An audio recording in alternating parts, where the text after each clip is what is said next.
আচ্ছা আপনারাই বলুন, কোনো একটা কাস্টমার আসলো, এসে বারবার আমাকে নক দিল। যদি বলে যে হ্যাঁ আপু আমি আপনার থেকে অত তারিখ নিব, 1 মাস পর নিব, বারবার এই কেকটার পিকচার পাঠায়, ওই কেকটার পিকচার পাঠায়, আর বলে যে আপু আমাকে অত তারিখে এই কেকটা দিবেন, এটার দাম কত, ওটা কত, হ্যান ত্যান অনেক কিছু। এত কিছু করে দেখেন আমাদের সময়ের অনেক মূল্য আছে, প্রথম কথা।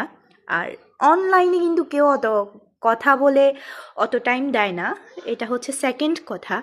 তারপরেও আমি মানে মানবতার খাতিরে আমি অনেকেরই বারবার যখন মেসেজ দেয় আমি রিপ্লাই করি।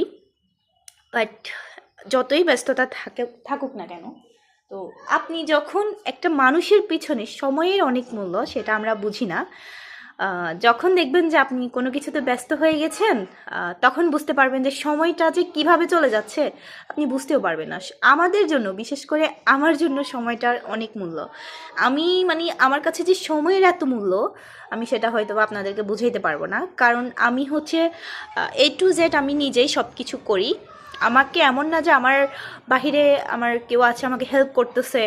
আমি অনলাইনে, আমি ঘরে, আমি বাহিরে A to Z আমি সব নিজে করি। আর আমার নিজের কাজ নিজেই করতে পছন্দ করি। তো আমার একটা ক্লায়েন্ট, সে গত 1 মাস আগে থেকে সে আমাকে মনে হয় 6-7 বার নক দিয়েছে। 5 গাছিয়া বাড়ি মেবি। উনি নিবে, হ্যাঁ আপু এটা কত, ওটা কত তারিখ, এটা ওটার দাম। এত কিছু করার পর সে কিন্তু আমার থেকে কেকটা নেয় নাই। তো আমি এটা বলতে চাচ্ছি যে দেখেন, আপনারা এইভাবে আমাদেরকে বারবার জিজ্ঞেস করে আমাদেরকে বিভ্রান্ত করবেন না প্লিজ। কারণ আমাদের এটা প্রফেশন। আর আমি নিজে প্রচুর পরিশ্রম করি। আমি অনেক সময় আমি নিজে না খেয়ে থাকি, আমার খাওয়ার টাইম পাই না। যেমন গতকালকে দুপুর 11টা থেকে যে আমি কাজ করছি, রাত 1টা বাজে আমি ফ্রি হয়েছি। একটানা কাজ করছি আমি, একটানা। তাইলে বুঝে নেবার আমি যে কি পরিমাণ পরিশ্রম করি। আমি নিজেকে টাইম দেওয়ার টাইম পাই না। যা টাইম একটু পাই সেটা ফ্যামিলির সাথে স্পেন্ড করার চেষ্টা করি। ফ্যামিলিকে নিয়ে থাকি, ফ্যামিলি মেম্বাররা সবসময় আসা যাওয়া থাকে। আমি নিজেই একটু টাইম পাইলে আমি চলে যাই বাড়িতে। আমার এমন না যে আমি বাড়তি কোনো টাইম পাবো যে এই মানুষটাকে দিব, ওদেরকে দিব, ওই টাইমটা আসলে আমার নাই।